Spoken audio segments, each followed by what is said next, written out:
YouTube, Facebook, and Twitch. Really? Yeah. This is Menachem Mendel. Basically, yeah. Hashem takes care of us. Hashem has very interesting... I'm saying how... Let's be politically incorrect right now. Let's go into system. Well, you can have your conversation on Twitch as well. Yeah, what do you mean? So, my friend was like, look, you're basically learning all day, just live stream it. You never know. Yeah, people watch it, whatever. I'll tell you why not. Sometimes what happens is, like, I'm learning Chassidus with a friend, like, I want to bring about something that's more private, but then it's live streamed, so I'll, like, hold back. But you can pause You can't pause a live stream. It's either live streaming or you stop live streaming. Right. You're allowed to stop, right? Yeah, of course. You're allowed to stop. How do you have storage for this in your phone? Like I'm saying, after it's done. So it's not. It doesn't record. I just got this phone. No, I'm saying I it goes into your gallery, like the video. If I save it, yeah. So it gives you the option to save it. But I don't really even need to save it because it uploads to YouTube, and then if I ever want that in order to make short form content, I could re-download. So it's on your channel. Yeah. That's so cool. That is really cool. Yeah, it's very neat. That is really cool. And it saves the work of like making the video and uploading it. And the point is, I could probably collect tidbits of me doing this from throughout the week, and turn it into shorts, turn it into like Parsha show. Like Parsha is a little bit different style. Put it on TikTok. Oh, thank you. Yeah, that's basically the idea. That is really cool. So you're welcome to join Menachem Mendel. I'll do today's Chumash. It's short. So. Your questions, You have a chavrusa. your questions, by the way, whatever you'll ask, or even if you think up a question, people are interested in that. People are interested in, like, how do we, like, Go for it. you know? No, do it now. 10 minutes, come on. Let me get dressed. You're in the best live stream clothes. What? I should get dressed like you. Oh, I think it's just the whole week. Okay, yeah, that's fun. So get dressed. Yeah. So I'll review Thursday before I start Friday. Okay. So now we're doing Rashi's from Thursday. So it says that Eliezer gave to Rivka silver and gold items and clothes and sweet delicacies, migdanis, or sweet delicacies. L'shayin migdanim, says Rashi, these are the same meaning as fine fruits. He brought those from Israel. We know, of course, the land of Israel is very blessed, agriculturally speaking, and that is, so he brought some of those fruits. Vayalinu, and he stayed the night. Kol lino shebamikra linas laila echad. It means one night. That's cool. That's a fun fact. Every time that it speaks about lina, which is sleeping over somewhere, in the Torah, it means one night. That's fun, actually. Very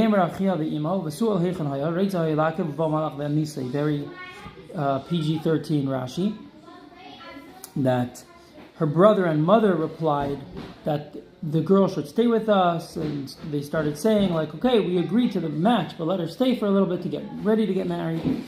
And it doesn't say that Besual said anything. It doesn't say that her own father had any say in the matter, even though before he did, right? So what happened to him? He basically wanted to oppose the match now, so Malach came and killed him. And I think the Medrash explains that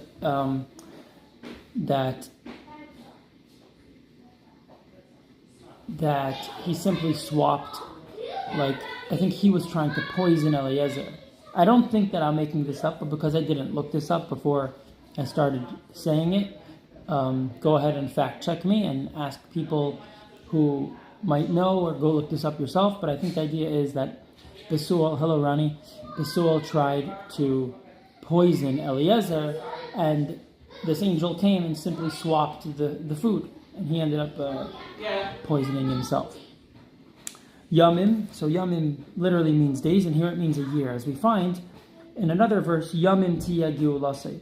For a full year will its redemption be possible. Shekach neisim levasula is man shnei machachedesh leparnes yitzasma b'tachshitim. Oy asar, or 10. Hasara chadashim, 10 months. V'im taimar yamim amish, and if you say yamim, and since yamim before meant, so hello, I'm assuming your name is Jeff, because your name on YouTube is my name, Jeff. I'm reading Rashi, which is the 11th century commentator, the foremost commentator on the Torah. I'm reading from the Torah portion of this week's, the one that we're studying this week, and specifically the verses that were studied yesterday on Thursday. That's what I'm doing. I'm going through his commentary. So, maybe you would think that it means 10 years, but no, it means 10 months. Why? How do I know? Because it's an interesting psychological fact that it's not usual for people to request something small, and if you disagree, they're going to ask you for something bigger. Right? Usually, if I'll ask for something and you don't want to give me that thing, I might still ask, but I'll ask for less, So it doesn't make sense that they're asking that she should stay for a year, and then if he wouldn't agree, they would say, okay, 10 years. Another one, ask her opinion, right? He was going to take Rivka as a wife, and they agreed that Rivka, their daughter and sister, should be a wife for Yitzchak, but they said, why don't we also ask her opinion? So that's a good idea. And from here we learn that a woman isn't given over for marriage unless she consents, right? Otherwise, without this being stated in the Torah, it's not necessarily so obvious. Especially back then, you would think, perhaps they didn't even have that basic respect, but you see that they do. And that's the way it should be. A woman needs to agree to who she marries. Nun Ches. So they asked her, and she said, I will go of my own accord, and even if you don't want me to go and marry him, I'm going to go and marry him. That's what she responded to that. So then they gave her a blessing when they sent her on her way, and they said, At hayi la'alfei revava. At v'zarech tikab lo'isa baracha shem al Avram b'har Moriah harba arba zarecha b'gem ha'yiratzin shehei oisei azara mimech v'lei me'isha acheres. In other words, that you should be the conduit for this blessing of your family increasing greatly, specifically from you. It should be through you that this blessing is fulfilled. And when they traveled back to Yitzchak was Jeff. That's amazing. Okay, so you're totally welcome here, and please, I'm trying to do this more often. I'm just gonna get on and live stream and learn and teach to the best of my ability. I don't always respond to the comments and questions, but that'll be amazing. Subscribe and get notified whenever I'm hopping on and studying. And I can definitely also, if you'll put in the comment, then God willing, I'll get to it. I can give you some other resources that you can look up and other amazing videos online and different places to go. Amazing, Jeff. That's incredible. So they gave her a blessing and said, I just read that one, that it should be specifically through you that God's blessings to Abraham should be fulfilled, right? Because this is Rebecca, who's going to marry Isaac, Abraham's son. And of course, back then, it was pretty normal to have more than one wife, so they were saying that even if Isaac should take more than one wife, it should be through you that all the blessings are fulfilled. So now, on their way back, they're coming back to meet Isaac, and Isaac was coming out from the direction of Be'er Lachairoi. Why? So Rashi explains. Shahalach lahavi Hagar lavram aviv sheisa'ena. Because he went to go get Hagar so Avram could marry Hagar. Yeah, there's actually, we are joined by some cool people over here. I'm very you're going out? In the snow? Yeah. This is Menachem Mendel. Already say hi. Is anybody watching? There is. Really? So, do you think that he should go riding a bike in the snow like this? I don't know if it's a great idea, but he's going to go do that. Okay. Enjoy. Stay safe. So, all right. Yoshe Beretz Hanagav Karav Leisa Be'er Shnam Arbeisam Sham Avram Arta Hanagav Yeshe Ben Kadesh Ben Shor B'Sham HaBe'er Shnam Hine Ben Kadesh Ben Barak. He was living in the southern land, near to that well, as it says in another verse. Avram then traveled away from there towards the southern land, and he settled there between Kadesh and Shur. And there the well was situated, as it says, it's there between Kadesh and Barak. So Rashi's giving us some context as to the geography over there. Okay, what was he doing? What was Isaac doing in the field? He went out to the field, lasuach basada. What does lasuach mean? Basada means in the field. What was he doing? Lasuach. So Rashi explains, l'shain tefillah. It's prayer, or tefillah is actually, if I translate it as prayer, it's not the most accurate translation. Really, it means binding.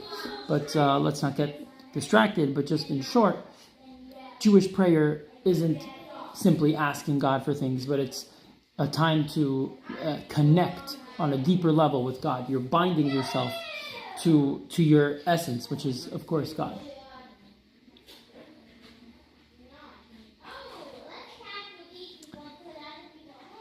So, Jeff, you're welcome to ask any questions or just listen, and then maybe something will pop up. It doesn't always have to be a question specifically about the content that we're learning.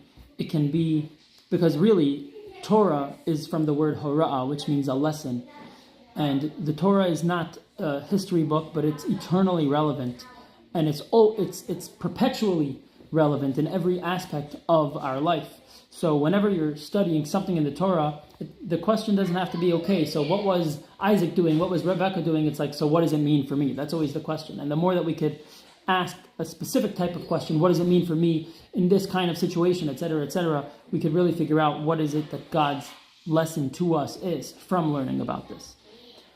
Of course, learning about our ancestors is immensely interesting, and we know that the way that they lived can teach us so much, because these were very, very, very holy people.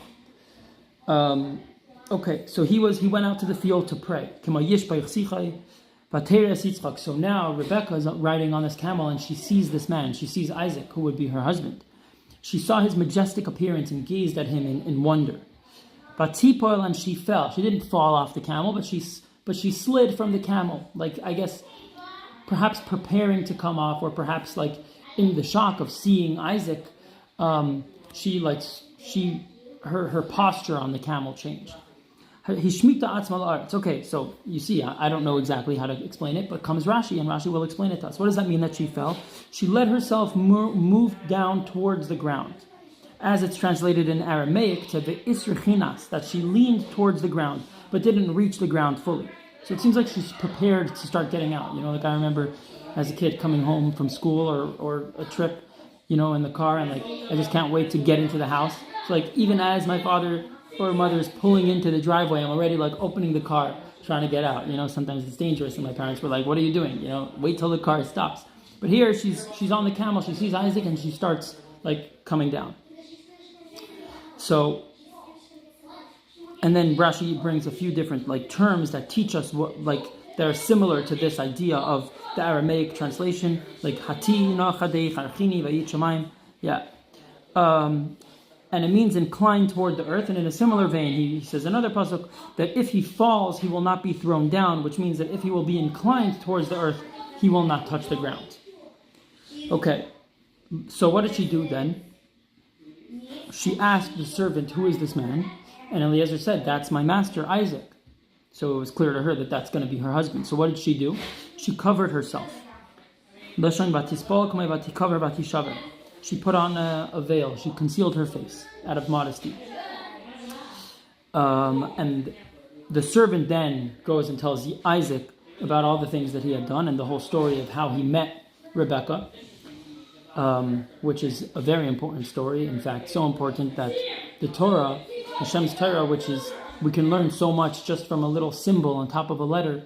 Hashem tells us this story twice in the Torah. It says it the first time as it happened to Eliezer, and then as Rivka's family asked Eliezer who he is and where he's coming from, or as he was explaining it to them, he says it all over again. The Torah doesn't just say, and he told them everything that happened, like it says here, that Eliezer told Isaac all that had happened. No, it actually says Eliezer said, and then it says the whole story again, because it's a very important story. But I guess we don't need to say it a third time. So the servant told Isaac everything that had happened, and all the things that he had done, and how Hashem worked it out for him to meet Rivka. So he revealed to him the miracles that happened to him, that the earth had shrunk for him because his journey was shortened. Some people like to interpret this as like a black hole sort of scenario.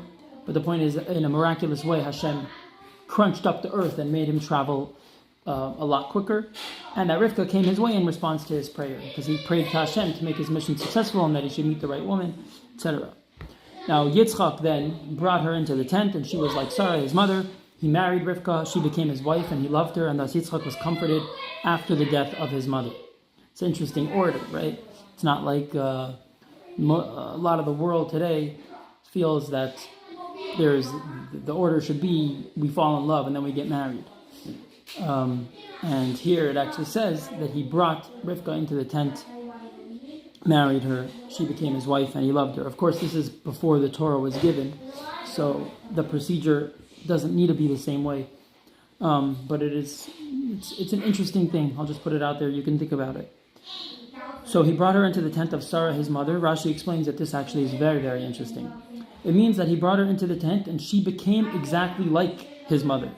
Not in a bad way where it's like, oh, you're just like my mother, but in the best of ways, of course, because Sarah, our mother, was an extraordinarily holy woman and prophetess. In other words, for as long as Sarah was alive, a light was burning in her tent from one Shabbos Eve. Soon is going to be Shabbos, right now is Friday. Soon is going to be Shabbat. Shabbat starts in the evening, Friday Eve.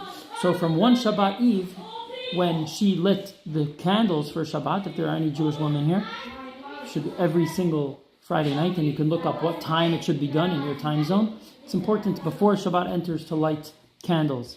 So Sarah would do this, of course, and then those candles would miraculously burn throughout the whole week. And that miracle started again once he brought Rebecca into the tent, because that miracle had ended when his mother Sarah had passed. And there was another 2 miracles that also now were reignited, pun intended. That there was always a blessing in the dough, that the bread that Sarah would make stayed fresh all throughout the week, and then when Rivka came into the tent, that miracle started up again. And a cloud, symbolizing the divine presence, God's presence, continuously was hovering over the tent, and all those things, and that also stopped when Sarah had passed, but returned when Rivka came into the tent. And through marrying her, he was comforted after the death of his mother. And it's natural that as long as a person's mother is alive, he is attached to her, says Rashi, and once she dies, he can find comfort in his wife. Okay, then that is the end of yesterday's portion of Rashi's. Let's go and should we do Tanya, which is some Hasidic teaching, or should we continue with Chumash? Let me see.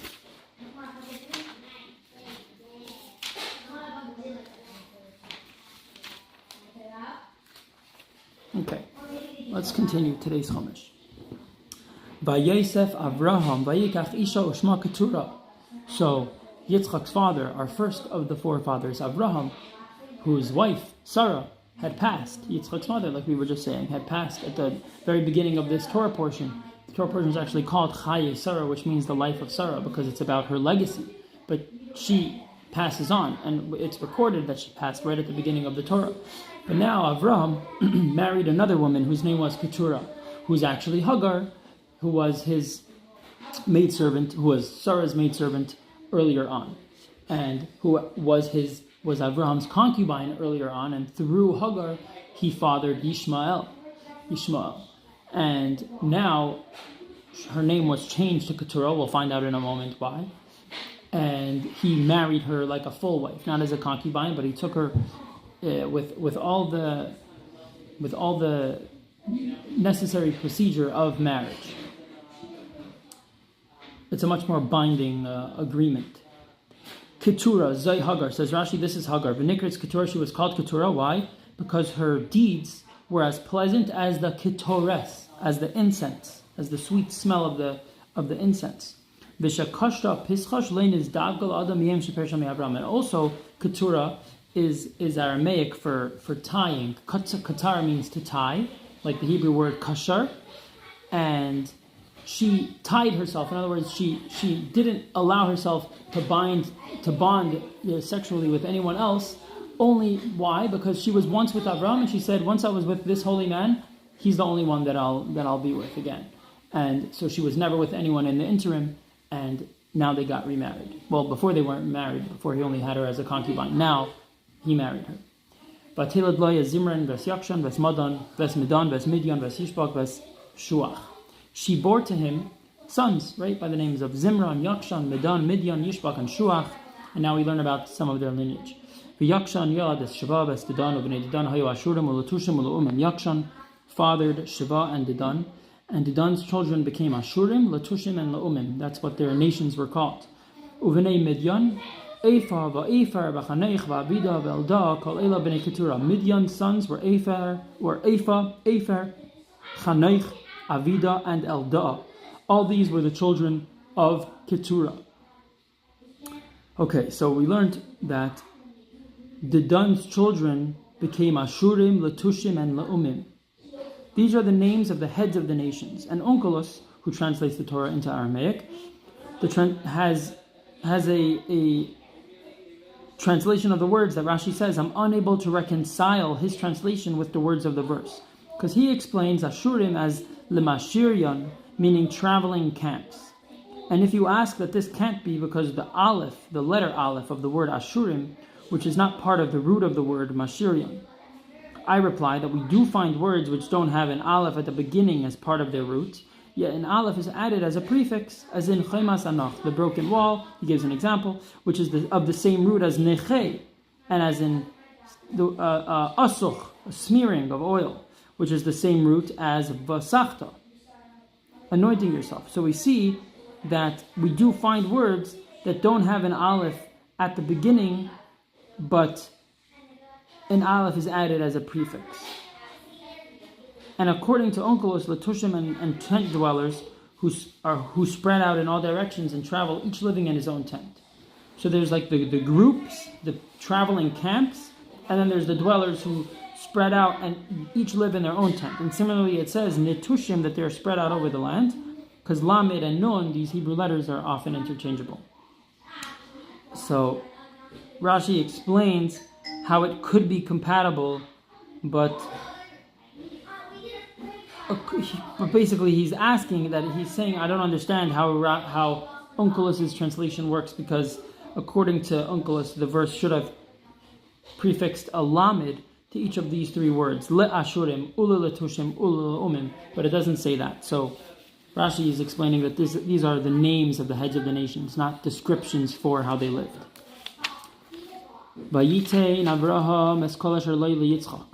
This is very, very, very interesting. Avram gave everything that he had to Yitzchak, to Isaac, his son. But he also had other sons now, right? And to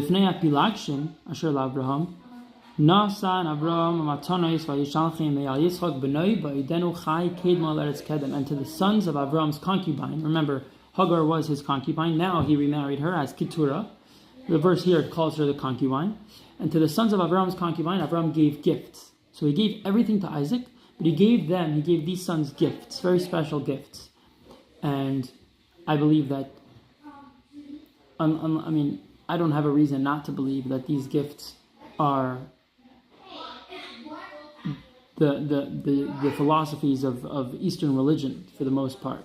Obviously not the ones that are idolatry, that serve sort like false deities, but the wisdom of the East that is, let's say like the secrets of meditation and things like that, I believe, come from Avraham teaching these children and then sending them off. So he gave them gifts, and still in his lifetime he sent them away from his son Isaac, eastward to the eastern land. Vayitin Avraham, Amar Rab Nechemia, Birchas Toitiki Nasan Loi. Rab Nechemia said he gave them, what does it mean, gifts? He gave them blessings. Oh, I'm sorry. This comment of Rashi of what Avram gave is not about the gifts. It's about Avram giving everything to Yitzchak. So what does it mean? That he gave him blessings as a legacy to him. In other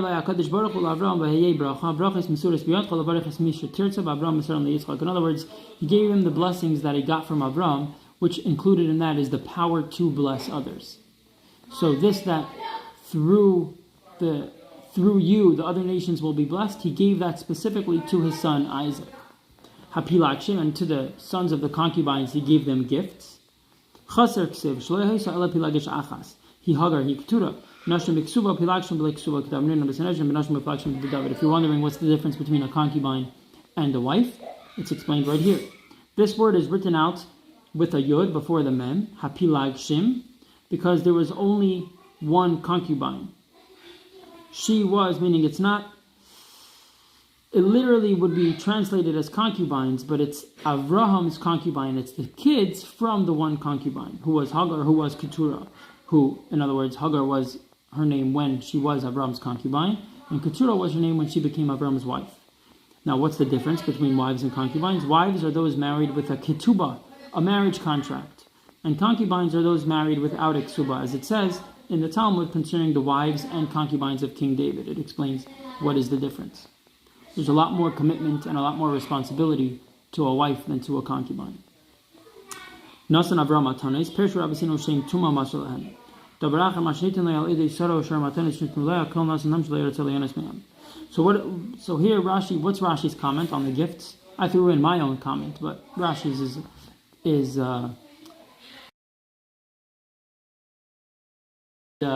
whereas I could be incorrect. Avram gave gifts. Our rabbis explained that this means that he transmitted the power to practice sorcery and the magic arts. So a lot of that like occult stuff. But I don't know, is the word occult like negative necessarily? Because then maybe that's not what it is. In other words, he gave them the power to use the forces of impurity, which are not. Impurity isn't evil; it's just not pure. It's a big difference. But through the forces of impurity, he taught them all sorts of tricks and things that how to manipulate nature, basically. And another explanation is that which had been given to him for Sarah, right, when he was in Egypt, and when he was by the Plishtim, they gave him gifts because of his wife Sarah. And when they thought that Sarah was only his sister, they gave him gifts. And he did not want to keep them because he knew that God was making him wealthy, and he only wanted the wealth that was coming directly from God. He didn't want to benefit from those gifts. Maybe also because they came from places of immorality. Okay. And these are the days of Abraham's life that he lived. 100 years, 70 years, and 5 years. Why does it count it like that? Why not just say 175 years? Why 100 years, 70 years, and 5 years? Great question. Rashi's going to explain. Ben Kuf Kiben Ayin. When he was 100, he was like he was 70. L'koyach, in terms of his strength that he had. Uben Ayin, and when he was 70, Kiben Hey, he was like a 5-year-old, B'loy Chet, having never sinned. He was like a 5-year-old, he's just an innocent child. So too, when Abraham was 70 years old, he also was completely free of sin.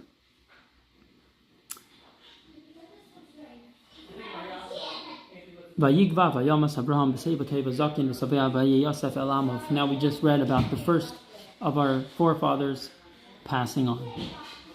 Avram passed on after a fine old age, old and satisfied, and he was gathered unto his people.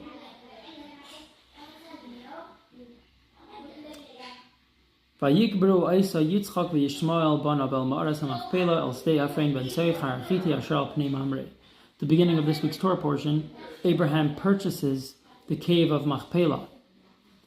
And now, Yitzchak and Yishmael, his sons, buried him in the Machpelah cave in the field of Ephraim, the son of Tzeichar the Chiti, that was facing Mamre.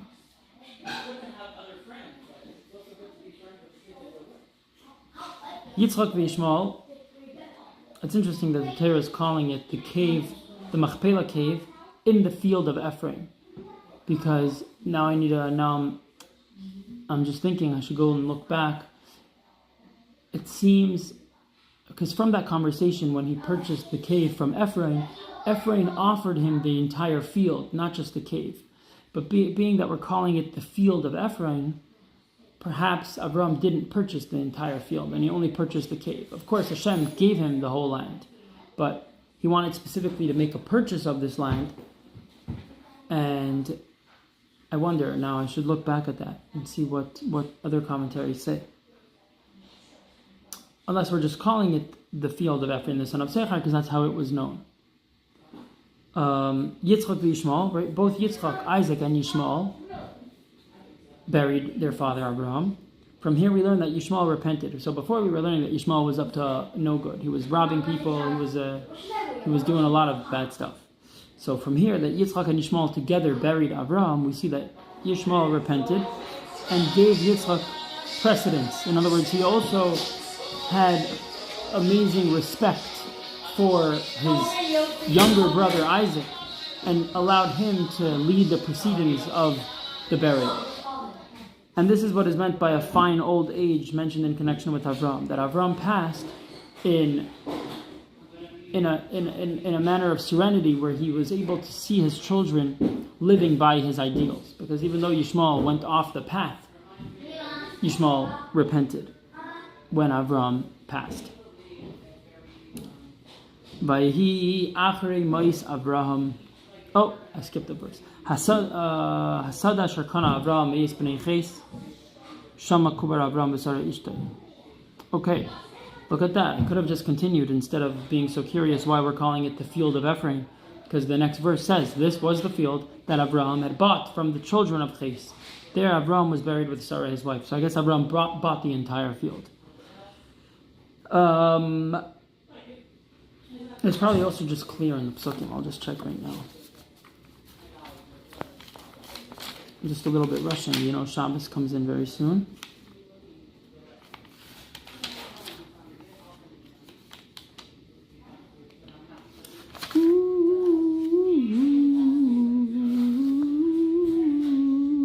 Yeah, see, it's very clear. I just had forgotten. Of course, that the field actually rose in status because it became Abraham's. Yeah. After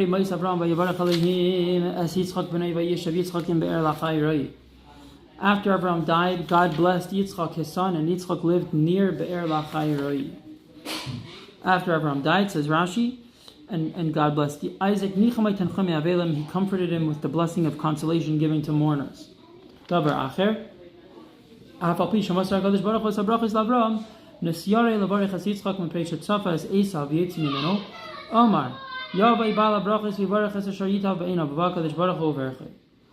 explanation of the nature of this blessing. Although the Holy One, the source of blessing, gave over blessings to Avram, so of course, and Avram gave that to Isaac, and of course Avram could have blessed Isaac himself. Avram was afraid to do that because he saw that Isaac, one of Isaac's children, would be Esau. And he therefore said, let the master of blessings come and bless whomever he sees fit. So Hashem said, okay. And Hashem went ahead and blessed Yitzchak. Nachman, you came back right in time, right when I finished. Shishu. I just finished today's portion. Okay, you could join anyways. Come, you can speak to Jeff. Okay, we're going to continue learning. Let me just see if I can set this up better. I'm going to send you a link.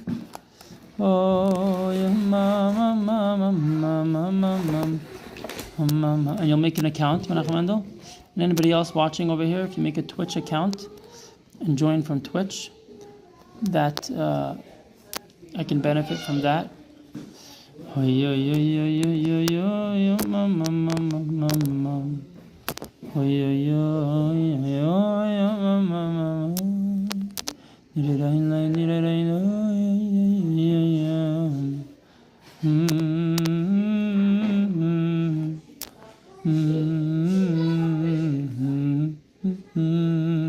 Shabbat Shalom, Aaron. Shabbat Shalom.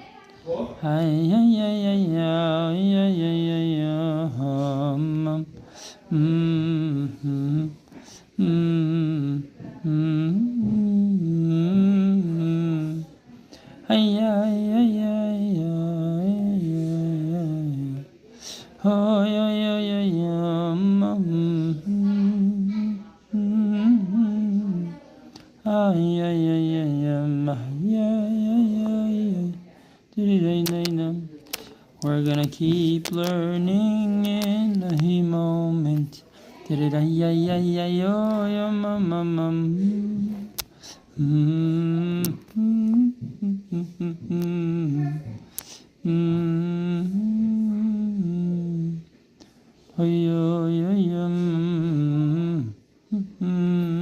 I see that this is still marked as Torah Or with Pesach, which is That's what I was learning this morning.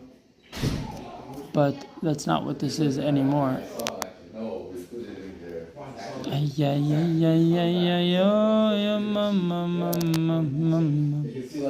Although we're always mixing in some Hasidic teachings into anything we learn.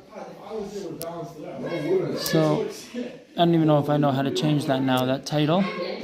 Maybe we'll just leave it. Oh, I do know how to change it.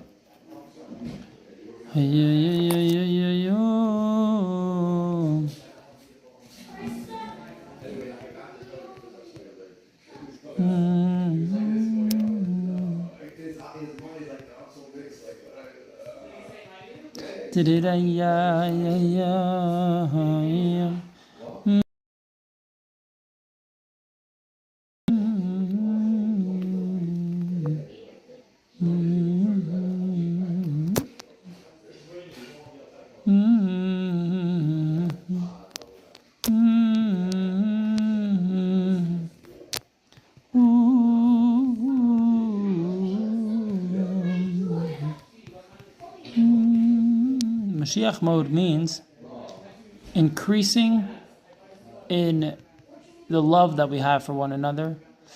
It means increasing in joy in our life. And by the way, and that works both ways. When you increase your capacity to love, it automatically makes life more joyful. And when you increase in joy in your life, when you see things with joy because you're joyful, it's easier for you to love.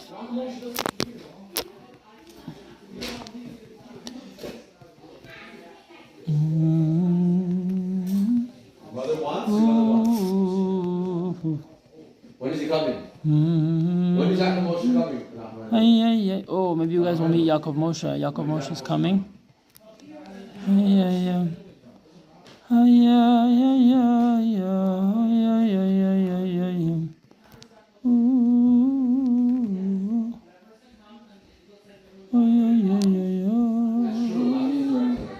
Increasing in love, joy.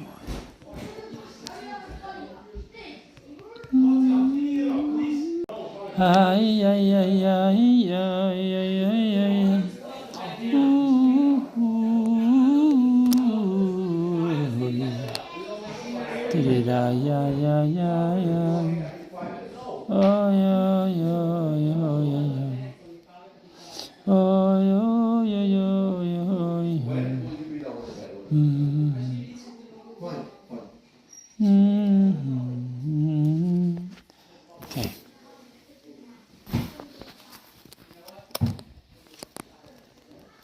Yeah.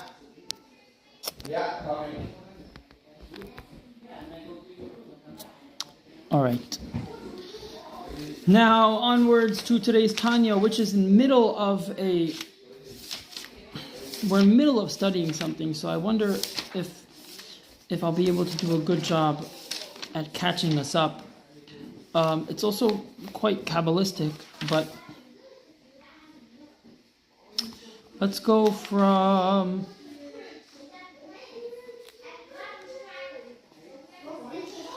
let's do from yesterday, okay? In today's lesson, will is likened to a pillar. Will, in other words, is like what you desire, what you want. It's likened to a pillar which connects ceiling with floor, thus connecting highest to lowest. Similarly, the divine will is inherent in mitzvahs. The divine will inherent in mitzvahs serves as a conduit to channel the highest, God's pleasure, with man's deed, the lowest. The Alter Rebbe now goes on to explain that in addition to this function of mitzvahs as garments for the soul, they also serve to unite the sublime spiritual level of Keser with the physical objects with which the commandments are performed. As such, they resemble pillars that connect the highest part of a house with the lowest. V'hinei Ratzayin ha'elyoin baruch hu mechuna b'nikra b'fi chachmei ha'emes b'shem keser elyoin uvoi taf reish chaf amudei ar v'chulu. Now the supernal will is termed and referred to by the Kabbalists as Keser Elyon, which means the supreme crown. In it, there are 620 pillars of light, 620 being the numerical equivalent of the Hebrew word Keser. That is, by way of analogy, just as in a large brick house, there are pillars standing in the ground and their apex is connected with the ceiling, thereby connecting the lowest part of the house with the highest. Precisely so, metaphorically speaking, the supernal Keser, the supernal crown, transcends the level of Chachma, wisdom, which is the first and highest of the inner spheres. Behu milshain kaiseres, shehu machtir. I'll read in English. The word Keser is related to kaiseres, capital, for it surrounds and encompasses over the brains in the head, the crown, that's how you wear it. In other words, the faculties of Chabad, Chachma, Bina, and Das. Chabad is an acronym for Chachma, Bina, and Das. This supernal will is vested in the 613 commandments of the Torah and the 7 precepts of the sages. Right? We said that there are 620 pillars of light. There are 613 mitzvahs of the Torah and 7 mitzvahs which are commanded to us by the sages. In other words, the sages reveal to us that these are 7 mitzvahs as well. That's the 620. Practically all of which are operative commandments. In other words, their performance involves physical action, which represents the lower or corporeal aspect of the lowest of the 4 spiritual worlds. Asiya is the world of action. And we do a mitzvah in Asiya, and specifically in the world of action, with action. We get involved. The Gamatlois, but even those commandments such as verbalized Torah study, which you might say, oh, that's just saying stuff. That's not active, really. That depend upon speech. Even those commandments, nevertheless, speech is more spiritual than action, but they too belong to the category of practical action, because we have an accepted halachic principle that the movement of one's lips in speech is regarded as an act. And even though commandments relating to thought or to the heart, such as a commandment regarding the love and awe of God, are also considered as physical acts, the commandments were given only to physical man in this physical world because he has the choice to turn his heart to good and so on. The soul without a body, however, doesn't need to be commanded by this. In other words, you're already perfect and you are within a body so that you can have the body fuse together with who you really are and express who you really are, so that the body is the interface for the soul. And through your body, through your physical life and physical actions, you can express the soul. And that's exactly what doing a mitzvah is. Even with speech, and even with your heart, which loves God and a fellow person, of course. So, because he has the choice to turn his heart to good and so on. Thus it follows that the commandments, metaphorically speaking, are like pillars that stand and connect from the highest of levels to the supernal will. In other words, from the supernal will, that's the highest of levels, to this material world. Because it's Hashem's will. That's what the mitzvahs are. Metaphorically speaking, they are like hollow pillars that encompass and garb with the garment of mitzvahs, man's neshama or ruach or nefesh, when he fulfills the commandments. By way of these pillars of the mitzvahs, his nefesh, ruach, and neshama ascend to the highest of levels to be bound up in the bond of life with God. That is, to be bound up and vested in the light of Keser, which is the supernal will, the highest level of all worlds. I told you that this is pretty Kabbalistic. It's pretty advanced. And that's okay, because we're still studying, we're still listening to the holy words, we're still saying the holy words if you're saying them together with me. But even just hearing these words is tremendous. And by means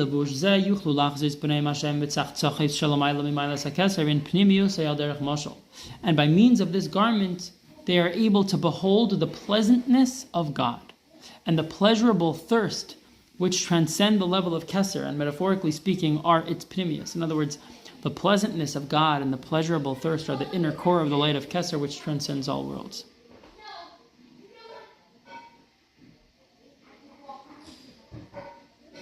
I think it's fair to say that and I'm not.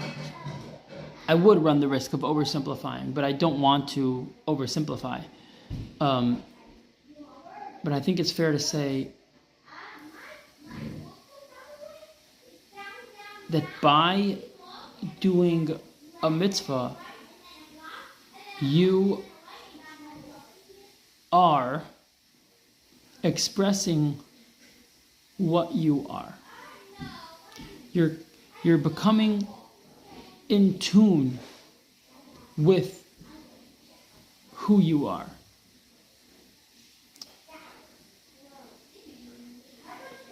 I might be oversimplifying, but that's why. So really, we got to learn it. We just got to learn it. We got to get through it, and go through it again and again and again and again and again. Though it's explained elsewhere that the commandments are the innermost element of the supernal will, and here we're saying that this is the external aspect of the crown. In other words, the external aspect of the supernal will.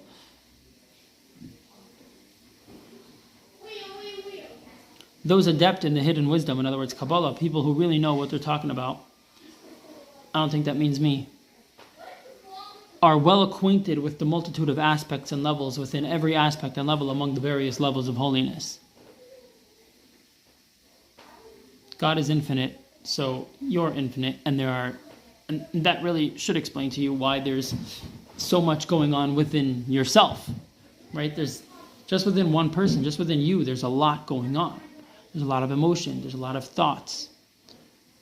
And that's because you're made in the image of Hashem.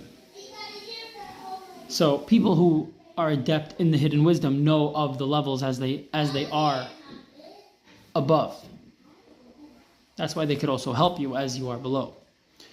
There are numerous aspects of face-to-face, meaning since panim is related to pnimius, that relative to a particular spiritual level, another level is even more internal or nearer to the essence, right? We could say, we talk about external, internal, the internal, the internal of the internal, the external of the external of the internal, etc., right? You can keep going and going and going. And there are numerous aspects of externality to externality, meaning the reverse, without end. Thus, relative to the internal level of the supernal will spoken about here, mitzvahs are only termed external, whereas in another context, when compared to a lower level, they are deemed the internal aspect of the supernal will. So, what the Alter Rebbe is talking about in this Tanya over here is that relative to the inner level of Ratzain, Pnimius Haratzain, mitzvahs are chitzonius, because that's the way to do the Ratzain. In other words, the Ratzain translates into the mitzvah. But in another context, when compared to a lower level, they would be deemed the internal aspect of the supernal will. They would be deemed Pnimius Haratzain. So there's many levels. The Alter Rebbe above called the commandments the 620 pillars of Keser, pillars of light of Keser. How does this agree with his previous statement that the 613 garments of the mitzvahs correspond to the 613 soul powers? There's not 620 soul powers. The 7 rabbinical precepts are not counted as commandments in themselves. Of course, you can't add to the Torah. And the sages are not saying, oh, there's another 7 and we're adding them. No, that's not what's happening. Rather,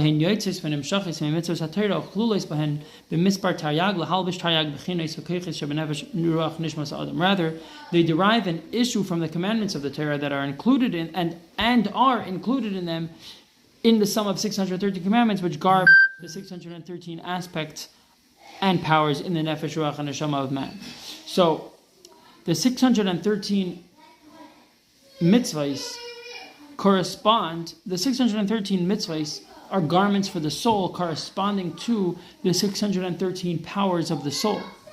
But we know that there's actually, right, he speaks about the 620 pillars of light of Keser, so there's another 7. Those 7 are the 7 rabbinical precepts.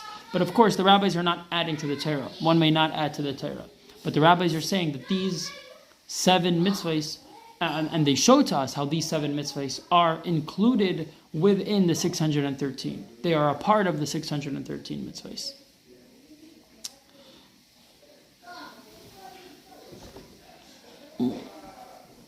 Okay.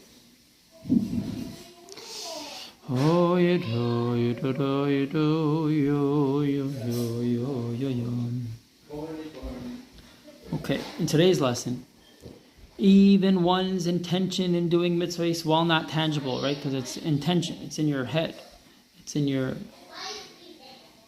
heart, it's what you mean when you do the mitzvah. It's not tangible, still just that the kavanah can draw down supernal light, because that also, the kavanah of the mitzvah is Hashem's will. Hashem wants your intention as part of it. Hence, it too shares the power of will and that which it elicits above. And in a sense, it has an advantage. Let's see. This is the meaning of the statement in the sacred Zohar, Parshas Pekudei, that the good deeds, in other words, the mitzvahs, which man does, elicit a garment from the light of the supernal splendor, in other words, the level of Keser. And they behold the pleasantness of Hashem. And also, right, the Zohar continues to talk about the pleasurable thirst, Pnimius HaKeser. Though there, the Zohar speaks of the lower garden of Eden, the lower level of Gan Eden, where the garments derive from the truly practical commandments, so that they result not from the supernal will as above, but from the merit of the physical action, right? Mitzvahs, you got to get involved physically. You use your body as the interface. While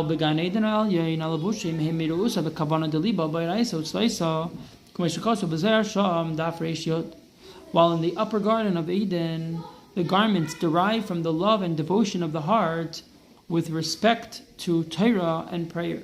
As stated in the Zohar. The Zohar states that once the soul possesses, while in the lower garden, the garments of the mitzvahs that derive from physical actions, it then rises to the upper garden of Eden. However,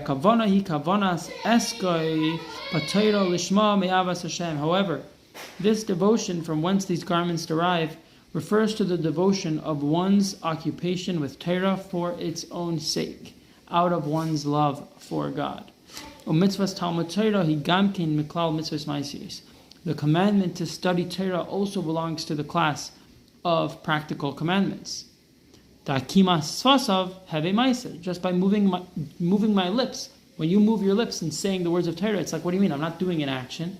I'm not lighting Shabbos candles, like Jewish women around the world will do very soon, or have already done, depending on your time zone. Or I'm not using my body. I'm just saying the words of Torah. But what do you mean? The Talmud says, of course, that is using your body. You're moving your mouth. And that's regarded as an act. And meditation, though, when I'm just thinking about something, it might be very lofty. I might be wrapped in my talis and tefillin, and I'm thinking about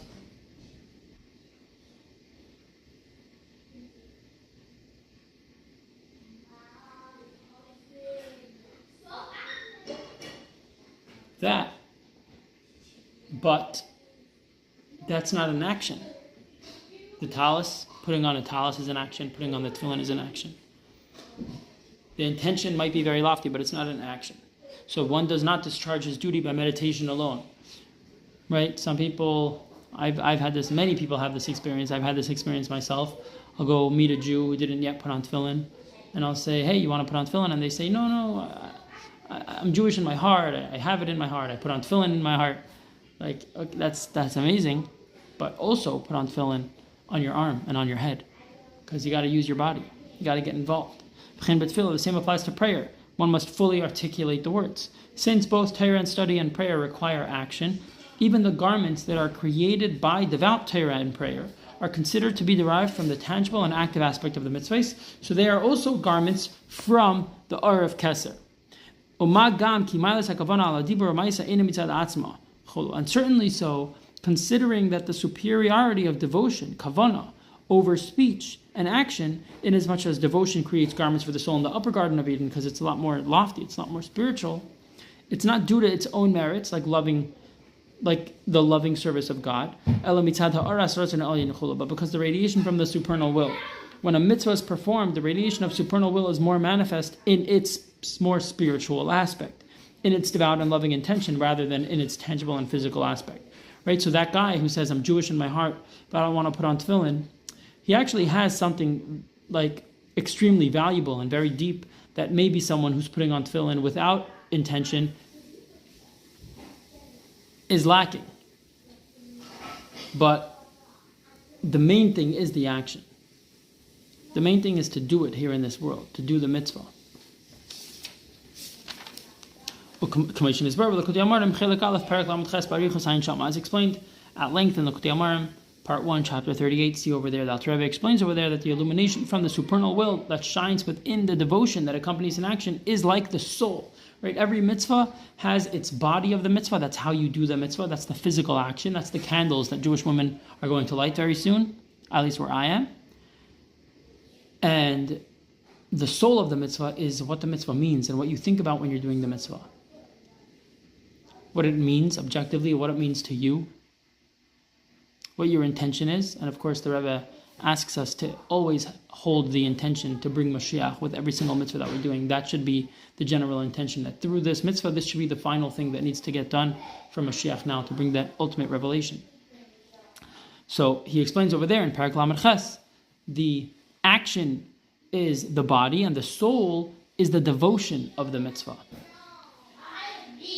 The difference is thus only in the degree of contraction or emanation of this radiation, because when it comes to, I could feel very, very, very spiritual by meditating, but not be very spiritual by meditating. I need to go ahead and channel that meditation into something in my life. I need to elevate my actual physical life. I need to simply leave the meditation a better person and prove it and be a better person.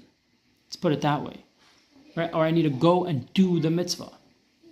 Or I could go and do the mitzvah, but not even like appreciate it so much, and then I'm missing something very important. So over there, of course, he's teaching how the devotion is the soul of the mitzvah, but the body of the mitzvah must be. You must have the body of the mitzvah. And it's, however, in the soul of the mitzvah specifically, it's in that devotion, it's in that meditation that you can feel it, that you can appreciate the holiness of what it is that you're doing. From the above, it's clear that even the garments for the soul that are created from the devotion and feeling that accompany Torah and prayer also result from the radiation of the supernal will, which is Keser, which is the supernal Keser. So I'll read to you what the Chayenu writes as a takeaway from this portion of Tanya. The takeaway: the act of a commandment creates garments for your soul to experience the reward in Gan Eden. But so does concentration and devotion. Not only the act, but the intention. So have a moment of meditation about God before your next mitzvah. I don't personally love that takeaway so much, but I guess it does do its job of giving you like an easy, bite-sized, true piece of Chassidus to take away, which is, yeah, it's doing its job. All right. I'm going to keep learning, so I guess I'll keep the live stream rolling. Maybe I could call Tzvi. I'm going to go get my wife's phone, if she's not using it, and call Tzvi, and we'll learn Hayem Yem with Tzvi and all together. So let's do that.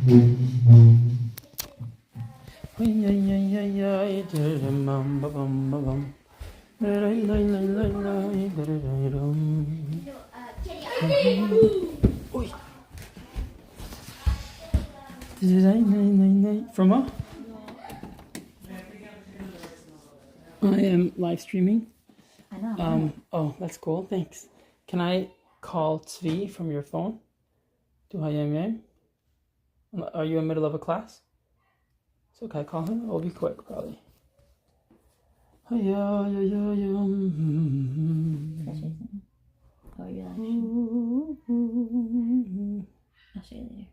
Yes, Brent, that is true.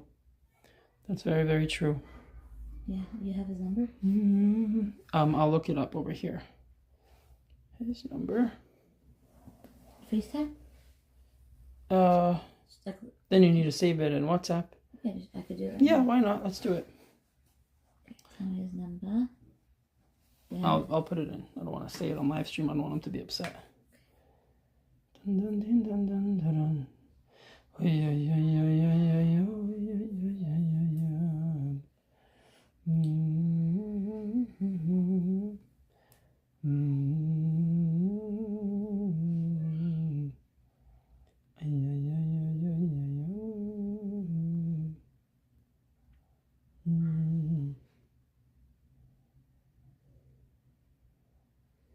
See if he answers. Video call.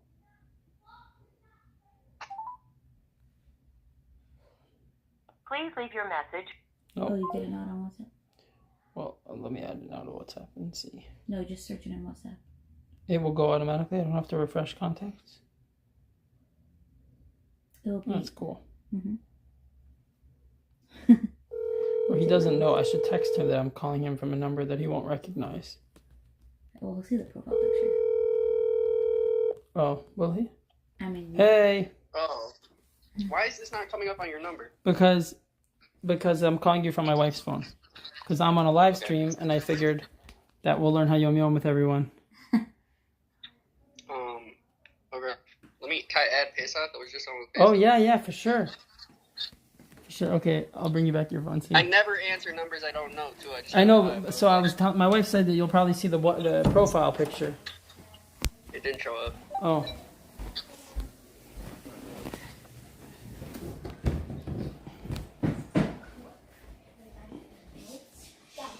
See that boy on stream. We got one I on gotta Twitch, pull it up. 2 on Facebook, on YouTube. Pull it up on my computer right now. I got it right here. Oh, he didn't connect. I don't know what happened. I didn't even put on my civilian yet. I need to put on my civilian. Oh, you hung up on him? No, he was reconnecting. Oh, what's up? Winter boy!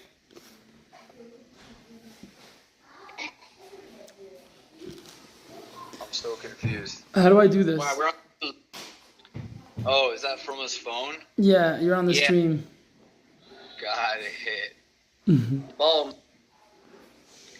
I got some, actually I interacted with some of the people who joined today. It was very nice. Got a guy named Jeff who he said he's going to be joining more often. He wants to learn more Torah. He grew up learning it. Porter? What? Yeah. Jeffrey Porter? Wait, I don't know what that is. Jeff, are you still here? Jeff, can you put on a comment if you're still on here? This is Tzvi Ruvain and this is Pesach. These are very holy Jews over here. Pesach's on hold. Pesach's driving. Pesach and I learned for a good long time this morning. Braids. I'm trying to. Oh. What's the difference? Teach me. What's the difference between dreadlock and braids? Dreads are locked. Braids are braided. I don't know what the difference is. It's like different. It's different from the root. Like this is like braided, like what you know is braiding, and locks are twisted, locked up. Gotcha. This is so like awkward to hold like this, but I can still see you. L-E-T. Elite basically. E-L-I-T, like elite, but elite, and then S-V. Or elites, because the people who are joining are elites. And then V with 2 E's. Did you see did Pesach send you a picture from this morning of us davening? Yeah, you did. Yeah, we saw the Siddur, Tzvi, Tiferes Tzvi. No, I didn't see that. It says you're offline. It says I'm offline? What do you mean I'm not offline? How do you know Jeffrey Porter? No, On I Twitch. don't know Jeffrey Porter. That's not what I'm talking I about. don't think this is the right one. That would have been crazy. I don't know. I mean, I guess now I should go reach out. Oh, here it is.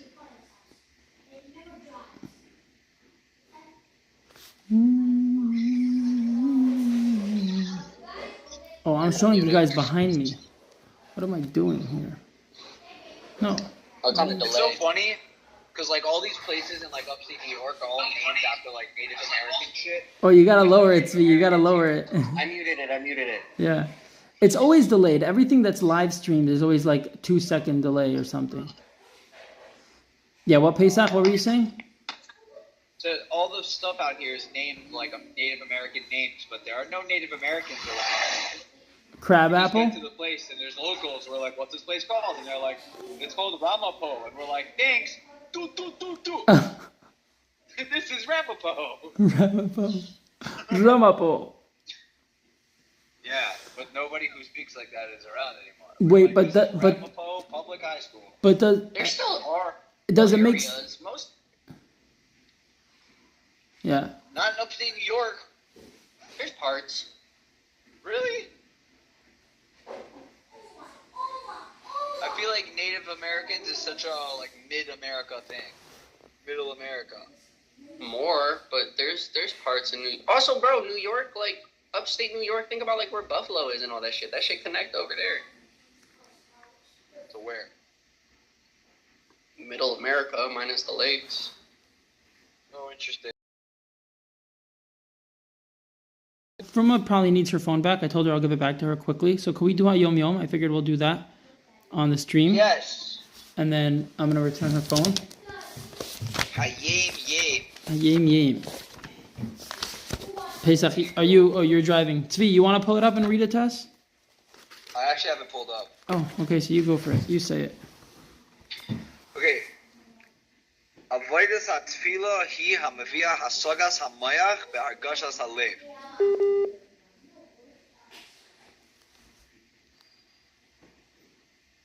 Was that all? You went on holidays. I know. I see. The translation of that is that the service of davening, tefillah, is what brings like the feeling in the brain, like it brings what you learn intellectually, and it brings what you learn intellectually from the brain into an emotional experience. Prayer is what makes study emotional, because study by itself is like intellectual. It's not always emotional. It could be, but it's not always. But prayer makes it emotional. Yeah, Muncie doesn't have the best service, by the way, in a lot of spots. I remember I was out here once, like, trying to get a Uber and a Lyft, and I kept losing service, and I was out in the cold just waiting.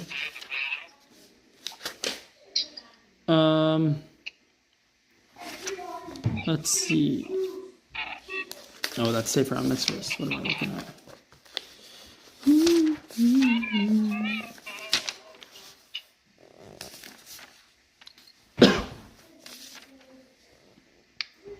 Oh, that was almost it. Avodas hatfilah hi hamevia hasagas hamayach bargashas halev u'shnehem yachad ba'avoda b'poel hamitzvos b'yiras shamayim v'kinyan midas tevais. Serving God through prayer brings one's intellectual comprehension into the emotions of the heart, and both heart and mind unite in the actual observance of mitzvahs with a fear of heaven and with the acquisition of positive character traits. So through prayer, you bring intellectual comprehension into emotions, and then both your heart and your mind unite when you actually bring that into action, and you do the mitzvahs with fear of heaven and with acquiring positive character traits. In other words, like the act of doing mitzvahs and simply like being a better person, having better traits, is what brings the heart and mind in unison. Okay, maybe we'll get back on with Pesach. It's weird. I need to figure out a way to there's for sure a way to be on video like I am now and then swap from the video to sharing screen and then back. But so far I only see when you're starting a stream, you either need to start sharing screen or you need to start with video. What? I know you can. I obviously don't know how. Yeah. I need to find out how. And I saw you sent me something else today. I need to look at that. A new platform launched, and they're offering a large incentive for creators to start on there. What platform? I think it's called Party, P-A-R-T-I. They're offering $1,000 for creators. Like a live streaming platform? I could use $1,000 for some good stuff. Yeah. I could get gear with $1,000. Should look into it. So look at the video I sent you and research it. Oh, that's what that video is about? Okay, got you. Mm-hmm. I just learned about it. It just launched this month apparently. Neat. Okay, thank you. Shabbat shalom. Good Shabbos, bro. Bro. Plays. Good Shabbos. You put on tefillin already? No, I need to. So soon. Yeah, I'm about to. You want to do it now on the stream? I'll just leave it here. My Firma will forgive me for not returning her phone right away. I mean, you could give her phone back. It's all good. Yeah, but it would be great if you put on tefillin. Okay, you'll do it. It'll be cool for people to see, but we'll have plenty of time to do that. I can if you want. Yeah, let me just confirm. Ow, my back is killing these days. You know that? Are you watching from there? Nope. Because you could. It connects to Wi-Fi. Return from his phone. Okay. I was just using it as a voice connected.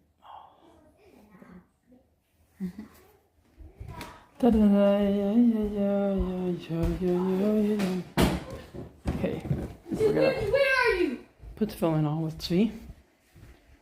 Well, I already put the filling on, but we're gonna be with Tzvi while Tzvi puts the filling on. Just gonna give him a call.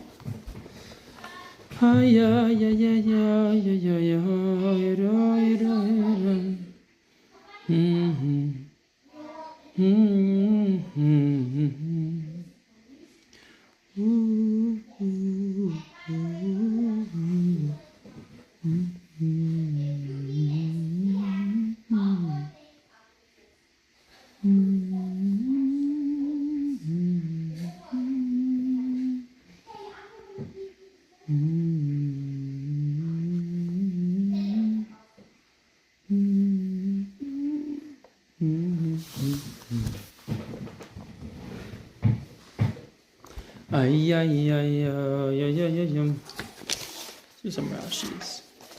Go through the parsha a little bit more.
So this is what happened last time we were live together.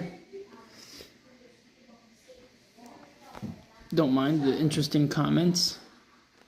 Since he was there, we were putting on film together. And that was fun. We were schmoozing. And then we got some very interesting comments over here from these people.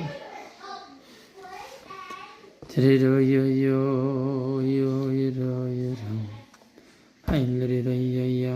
week to the Knesset Shlochim. Wow.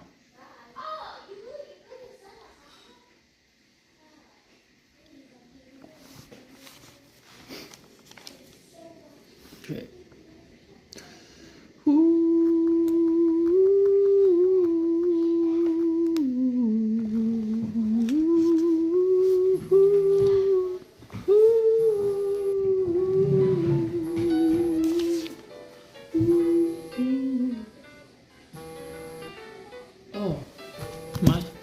my phone ringing?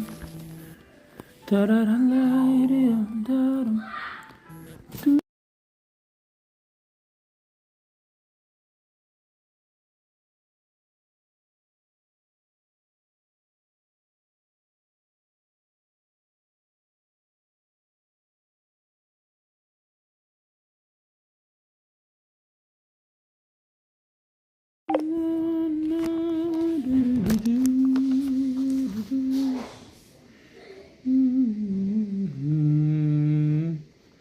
Hiya, ya, ya, ya, yum. Ta-da-da-da-da, ta-da-da-da. Kein bakoidesh, chazi sicha. Oh, my whole WhatsApp's now crashing. Nidoi suscha, chavoitecha. Cain. Oh, now it's going. Okay, Tzvi, 1 second. WhatsApp isn't responding. Well, it will now. Oh, yeah.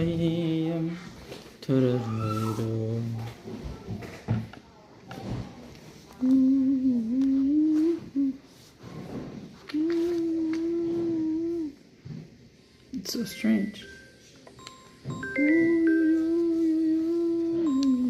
Okay, I'm getting another call.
If you do, then it's good for me, as I'm sending it to you.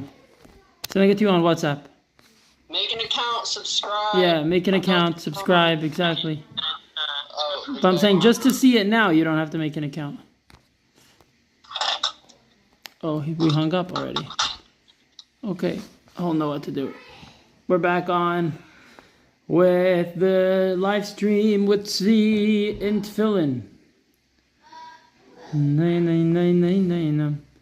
So he called and he said, let's sing a song together. And I wasn't sure which song. And he started singing, Hine, hine, lo yanum, velo yishan, lo yanum, velo yishan, shemer Yisrael, which means, behold, the guardian of Israel doesn't sleep or slumber. You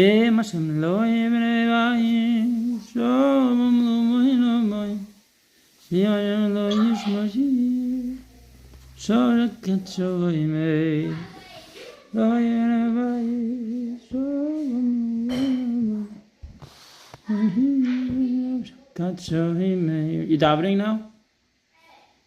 Mama, mama, mama, mama, mama, mama, mama, hey, hey, hey, hey, hey.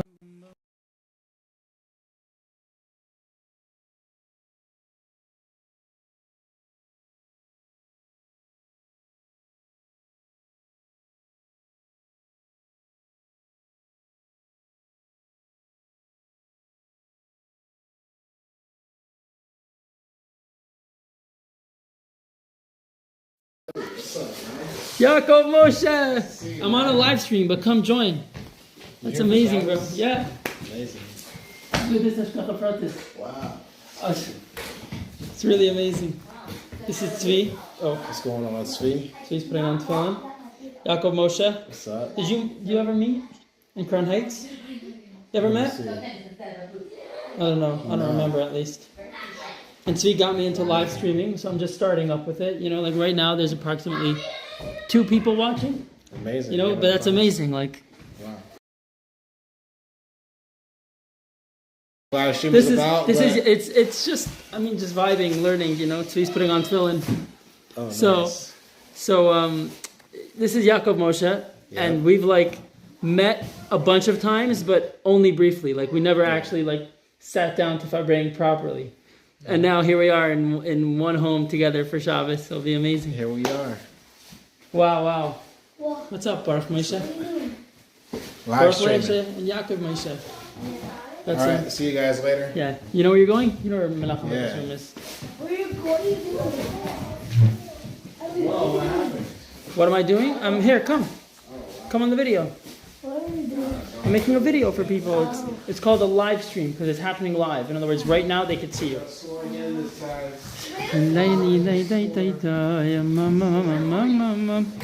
I am in Muncie at my aunt and uncle's house. Yeah. Well,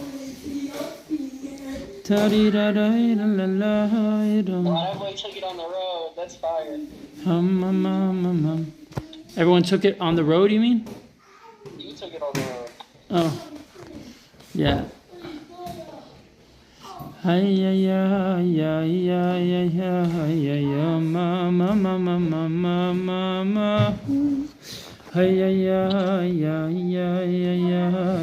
Okay, so I think what we're gonna do now is, because I'm playing catch up with Chumash. I still need to like review the Rashis from Wednesday,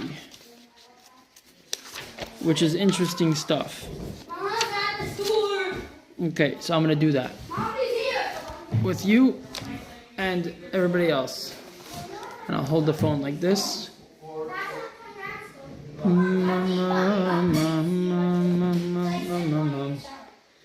Oh, is there, other than of course like that it's available for people to see, is there value in making a long video just because it's like usually the formats are long? Oh, you're Miller Shema. Okay, don't respond. I'm gonna get to it, and then speak when you want. Okay, so Eliezer met Rivka, and he says that the eternal God of my master Abraham has shown himself to be the source of blessing. He didn't withhold his complete kindness from my master. Even me, his servant, the eternal guided me on the right path to the house of my master's relatives. On the path. What does it mean by derech? Derech ha-mizuman, derech ha-yashar, ba'isei derech shahayisi tzarech, v'chein kol beis olamid, v'hei ha-mishamashim b'reish ha-teva, v'nekudin b'patach, medabrim d'ver ha-pashut, shniskar kvar b'makim acher, oy shu mevayra v'nikar b'ezahu medaber. Oh, you know what I just realized? I took a chlota earlier this week on Shabbos. I said a l'chaim with someone, and I said that they said that I should put out a video this week, and I was like, okay, that's it. I'm making a chlota. I'm going to put out a late Parsha show video. So unless I could call this the late Parsha show video of this week, I really got to get to work because it's already 3:16. You can just do it on here and clip it and put it wherever you. Yeah. So what was your question before? My question was, is there value to me like just sitting on the stream for like an hour, or now we're almost hitting an hour and a half? Or is it more valuable for me to like go and message people and send them the link and even make shorter content? Like, is just the fact that I'm live for a long time good, or that's like... You have to be live for a certain amount of hours. You have to be like somewhat regularly live, and you have to have like a certain level of viewership. Like that's how the tiers work. To make sure that So I gotta like read up on that and find out what that is. start sending out I would start going live before you start, and start sending the link out like before you even start. You know what I'm saying? When no one's in there. Right. So the thing is, it's interesting because on YouTube I have a number of subscribers, and on Facebook as well. And as soon as I go live, unless I should just do Twitch, but as soon as I go live right now, it goes everywhere, and then people are right away logging in. And then if like there's nothing happening, then it's boring. But maybe I should just focus on Twitch. I don't know. I can't tell you. Yeah.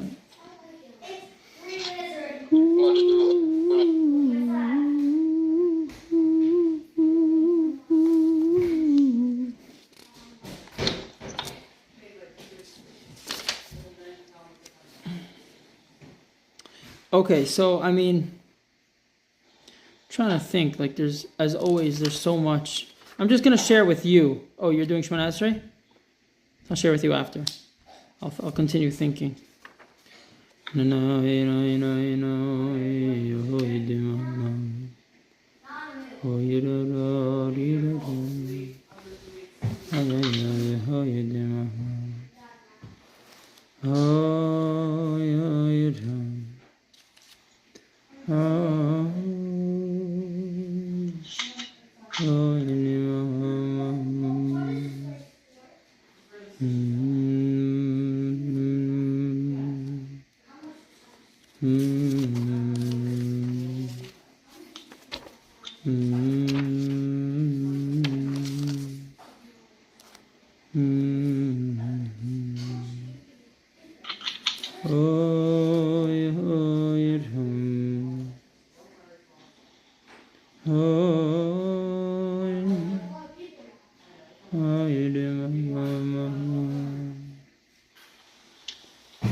I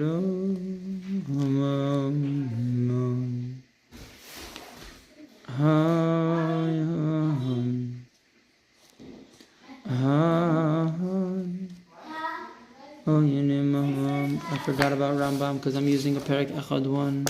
That's why that happened.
Hi, I'm gonna be with you in a minute, okay?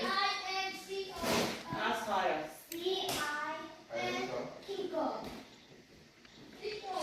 Maya's up. Yeah, 4:13. It's literally in less than an hour. It's candle lighting.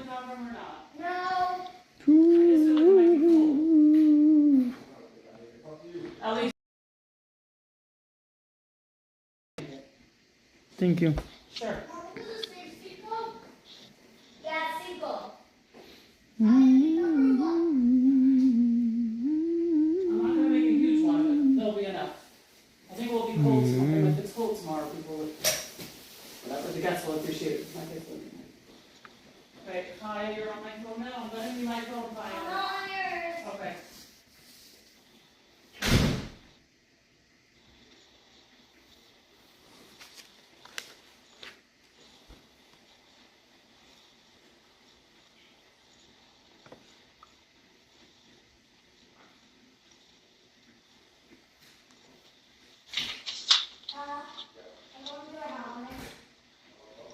How long do I have on it? Yep. Okay. Just go to the couch.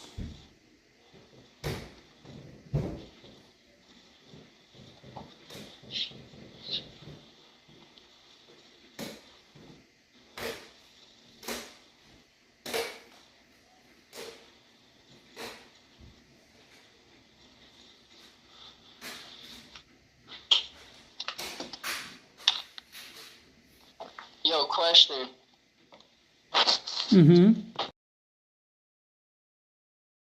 Schiffman had taught me Shema Kolenu is where you put your personal prayers.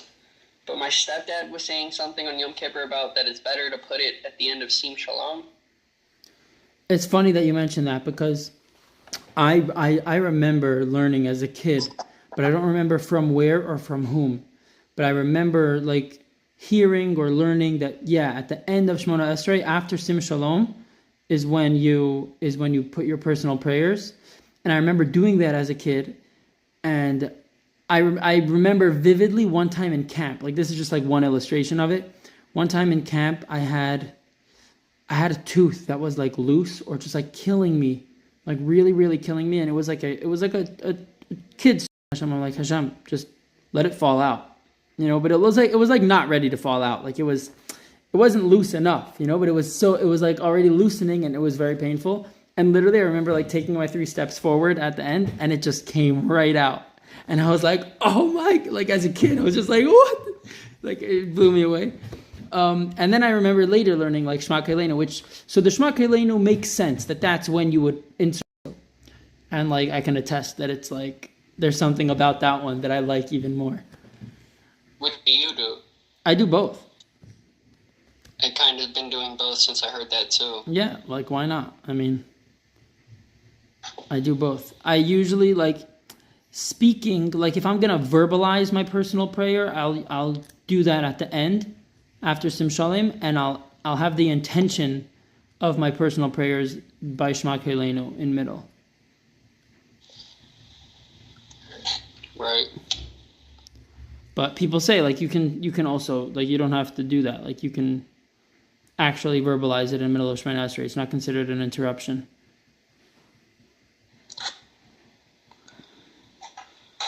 Oh, what a life, bro.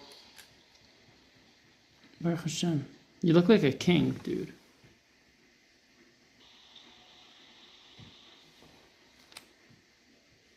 I have a crazy fit for tonight. I'm about to meet Cash Doll. She's number 3 on iTunes right now. Oh, that's cool. Yeah, she's fire.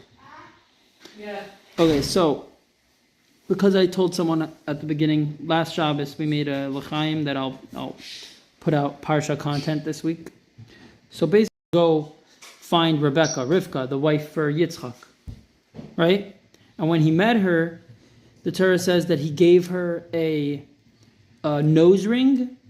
The man took out a gold nose ring that weighed a beka, which is about half a shekel's weight of gold, and gave it to her, this nose ring, and 2 gold bracelets. And each of these things were an allusion to something very special. What? The nose ring, which was about a half a shekel's weight. It was weighing half a shekel, which is about 8 grams or 0.28 ounces, was alluding to the half shekel that her descendants, the Jewish people, would give every single year, right? We have a mitzvah of giving half a shekel to the Beis HaMikdash, or to the Mishkan, right? That happened first, to build the tabernacle, the temporary Beis HaMikdash. So that's what that half shekel weighted nose ring was alluding to. And he also gave her 2 gold bracelets, which were an allusion to the 2 tablets that Moses would receive and give to us by Har Sinai. So why these 2 things? Like, okay, it's 2 cool things, but like it's 2 very specific things. And the reason is because Rivka and Yitzchak's marriage is the first marriage that's explicitly like mentioned in the Torah.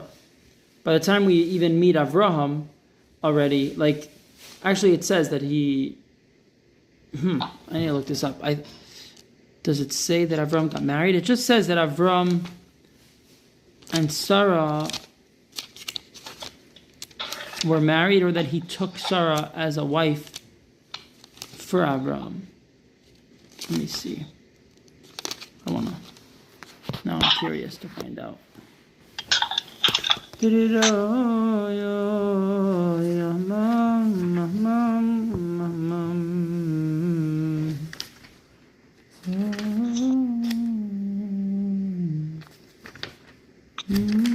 At the end of Parshas Noach.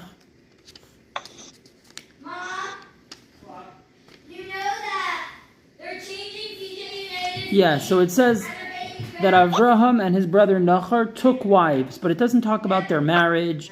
It doesn't say like that Sarah was a bride, that Avraham was a groom, right? Whereas when it comes to Isaac and Rebekah getting married, Rebekah is basically the first bride spoken about in the Torah.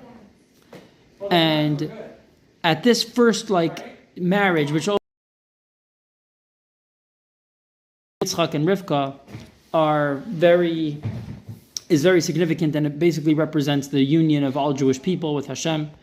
So at that first ever wedding that the Torah is recording, basically, Eliezer's gifts to Rivka are a hint to the 2 pillars upon which every single Jewish home and marriage must be founded. This nose ring and these 2 bracelets. The nose ring, again, and the 2 bracelets representing the tablets, which is Torah study. So it's every single Jewish home needs to be firmly founded upon the pillars of tzedakah and Torah study. And but specifically when we talk about Torah, we're specifically alluding to the tablets. Why? Because the tablets were engraved. And unlike letters written on parchment, like a Torah scroll, where ultimately it's 2 things. There's the parchment and there's the letters, and they could be separated. It's 2 things that come together, but they could be separated.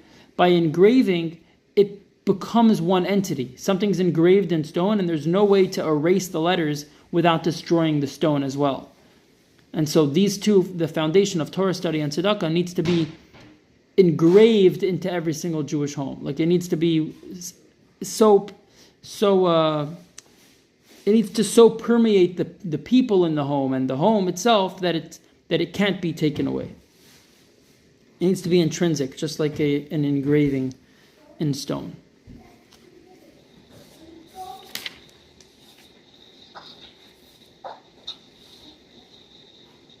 You want to hear something really crazy from the Parsha? It says that they agreed, Rivka's family agreed, right? Eliezer says, I want to take your daughter back to my master's home so she could marry Yitzchak. And they agreed to it. And then they said, but let's ask her opinion. And of course she agreed also. And she said, even if you don't agree, I do agree. So I'm going to go. She was, yeah. The Medrash says that she was 3. I think there are other opinions, but yeah. It's pretty wild. Yeah. I just don't even understand that. Yeah, it's hard to understand. It's hard to get. But it talks about how mature she was, and like she was already like You ever met a 3-year-old ready to get married? No, not at all. Me either. Not at all. They didn't really marry until she was, I think, 12. But even that's like 7. Anyhow, so it says that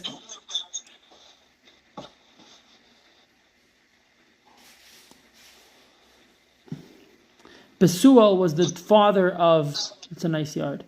Besuel was the father of Rivka, and at some point he decided to oppose the match. So what happened is Hashem sent an angel, who actually was an angel already accompanying Eliezer in his journey, and the angel killed Besuel before he could say that he opposes the match.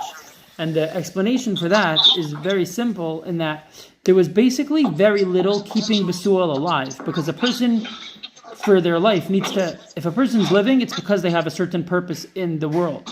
And Besuel was doing basically everything wrong, right? He was worshiping idols, and he was not being a good man, to say the least.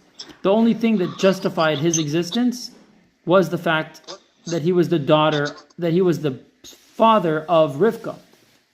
And Rivka would marry Yitzchak. But as soon as he wants to go against that also, he was basically saying, like, I don't have any reason to live anymore, because he's not going to fulfill even the smallest, like, part of what he needs to do in this world. So at that point, the angel took his life, because there was nothing justifying him continuing to exist. It's an interesting way to look at justice. Anyhow, bro, Shabbos comes in less than an hour. What about by you?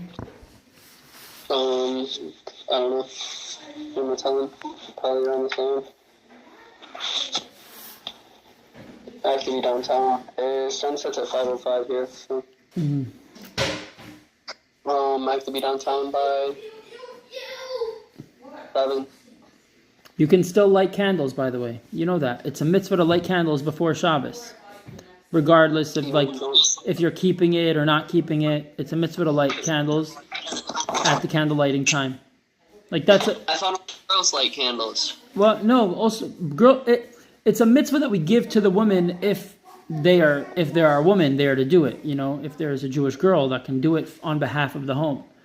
Because it's very related to the woman. And the reason for Shabbos candles is for peace in the home.